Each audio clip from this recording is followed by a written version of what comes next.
Hello, this is the Bible in fewer words. We are Carol and Steve Wells. This is episode 55, Numbers, chapters 1 through 5.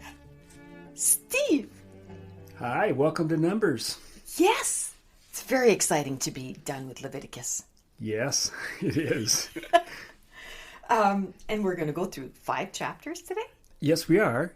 One of the reasons is that there are a lot of numbers in the book of Numbers. That's why it's named Numbers. I did not know that. Yeah, so it starts with a census. And we're going to go through that, but we're going to just do it very briefly. It's a lot longer than what we have in the notes and that we're going to read. So that's part of why. It goes through all the numbers of all the tribes that have left Egypt and are now on the Exodus. Oh, okay. And what other stuff are we not going to cover? Well, there's some stuff about things that we already have covered, like remember when Aaron's sons were killed by God for offering strange fire? They were burned to death? Yes. Yeah, that's in there. Just to briefly mention again, we're going to skip over that because we covered that before. There's some instructions for priests that we've covered before. So I remember those instructions. Not much new there, so I left that out. Okay. And then there's some other things about the duties of the sons of Kohath, which is a little bit vague and not very interesting. Okay. And so we're going to skip that. And then there's the rules about lepers, which we covered before. And some things about sins and trespasses that we've dealt with before. So all of that stuff we're going to be skipping over. Okay. And I have it down in the notes at the website, a list of the things that we are leaving out of this episode. And so in the future, when those things come up again, because, we have a lot more Bible to go through, we're just not going to mention them, and we're not going to list which ones we're not mentioning. That's right. Yeah, but I'll try to conclude them at the bottom of the notes so that people will know what we are leaving out. Okay, great. Numbers, chapter 1. In the second year after leaving Egypt, God said to Moses, "Take a census of all the people of Israel who are at least 20 years old and able to go to war." Why did God say that like that? Well, what he's really interested in is soldiers. Because they might need them on their way back. Yeah. So they're going to be invading the land of Canaan. Mm-hmm. So he needs soldiers, and so he wants them to be counted. So that's what this first couple of chapters is about. Okay. But we're going to reduce it just to this verse in verse 45 that says, "The number of able-bodied Israelite men over 20 years of age was 603,550. That is a very specific number. Yeah, it's quite precise, isn't it? Yes. Yeah. Did they do it like with toothpicks or something? Everybody gave a little toothpick to say, "I'm here, I'm here." Yeah, I wonder. I don't know. But it does go through each of the tribes. It says how many was from this tribe and how many was from that tribe. So it goes, we have the 12 tribes. Yes. Goes through them all, including the Levites. So they're all numbered. And so that's where the name of the book comes from. That's right. Mm-hmm. These are some of the numbers, and there will be more numbers. Is that right? Yes, but we'll be leaving them out. We're going to skip all of the stuff that we just had mentioned before. That's all we're going to say about chapter 1, and we're going to skip the next few chapters and go all the way to chapter 5. Chapter 5.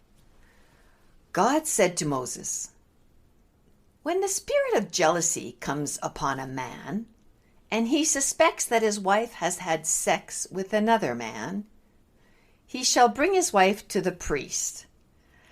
Okay, that one sentence carries a lot of information. Yeah. So if a man is starting to feel jealous, mm-hmm. And is this called the law of jealousies? Yes, it is.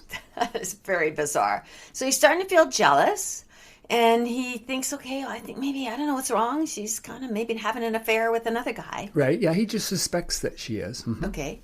Like he doesn't ask her, or he doesn't say, provide me proof that you're not going out at night in someone else's tent. Maybe he hears through the grapevine, doesn't really say. But however he comes to his suspicion, he has a suspicion that his wife has been unfaithful. And then the rule is he goes to the priest. Just bring her to the priest. Mm-hmm. Bring her. Hey, woman, you're coming with me. Right. Mm-hmm. And the priest shall set her before me. Oh, so this is me being God. God is talking right to Moses. Mm-hmm. Going to be right in front of God there with the man and the woman, and then God's going to deal with it here. In front of God and everyone. That's right. The priest shall say to the woman, if you've had sex with a man who isn't your husband, I will cause this water to make your thigh rot and your belly swell. Well, I wonder what kind of water that is. Well, actually, I skipped some things here about the water. The water is pretty much just dirty water. They mix in some, I think it's like ashes or something. It's just... But the main thing is that I don't know why we have to do this little magical ceremony of having her drink the water, because it's really God that's going to be doing it. Yeah. So if you've had sex with a man who's not your husband, mm-hmm. I will cause the water to make your thigh rot and your belly swell. Right. So it's not really the water that's going to do it. No. God's going to do it. But he's kind of saying, it's like this water. But this is my test. Only if she's been unfaithful. I see. And the man behind the curtain doesn't know whether she's been unfaithful or not? Yeah. So he has to have this test. Right. So this is really a trial by ordeal, like they used to do. Mm-hmm. Only in this case, it's not quite, we didn't have God there in those other trials. This one we have God right there. And so he's going to be the one that's actually going to be doing whatever needs to be done, or whatever he thinks needs to be done. Yeah. Which is to make her thigh rot and her belly swell. Yeah. Which sounds very unpleasant. It sounds awful. Yeah. And the woman shall say, when she's in front of God and everyone, Amen, amen. Like... Yeah, can I have an amen? Can I have an amen?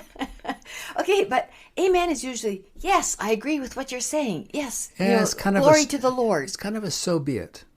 Uh-huh. I think that's what she's just saying, okay, whatever. Okay. Mm-hmm. When in fact she should say, no way, I'm not participating in this. Yeah, I don't think she had a choice. Probably not. Then the priest will make her drink the bitter water that causes the curse. Okay, so she's sitting there in front of everybody, drinks the water, and then kapoof! Like, do we think... I don't know how long it takes. I assume it's pretty instantaneous, but I don't know. It might take longer. Okay, and somebody might say abracadabra in the process. I'm making that up. Yeah. But it seems fitting No, I think she just drinks it, and then it happens. If she is defiled and has had sex with a man who is not her husband, God will make her belly swell, her thigh will rot, and she will be a curse among her people.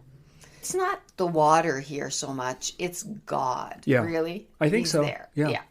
But if she's not defiled, then she shall be free and will conceive seed.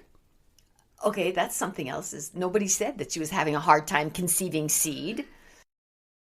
Let's say that she was impregnated by her affair, if she had one. Mm-hmm.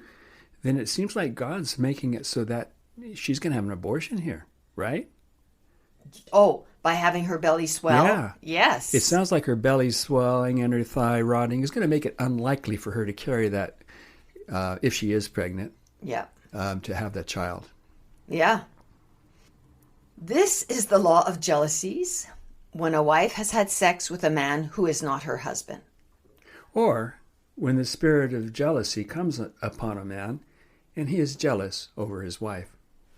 The man is guiltless, and the woman shall bear her iniquity. So even if the man is falsely accusing his wife because she didn't cook him the right meal or for any reason, he can do this and put her through this ordeal, and he's guiltless. Even though he has falsely accused her and publicly humiliated her, Yeah. he's guiltless. Yeah. It's not his problem. And everything's good. According to him, everything's good. Yeah, right. Okay, well, now that I'm sufficiently worked up, and really angry about this law of jealousies that does not lean itself to protecting women. No, this is probably one of the most misogynistic little passages in the Bible, I would say. Well, it's hard because there's so many, but this one certainly is a bad one. Okay, well, that's the end of our episode for today, folks. We've learned about the law of jealousies. Mm-hmm. I need to kind of just wind down a little bit here. Again, I want to thank Martin Watkinson for the music that he provides for us. And remember to either rate us or follow us or like us. One of those three things should do us whatever some you good. do to a podcast so that you will be told when the next one is available. Because, it's pretty much every other day. Yeah, it is. So far, anyway. Thanks for sticking with us, folks. Bye-bye. Bye-bye.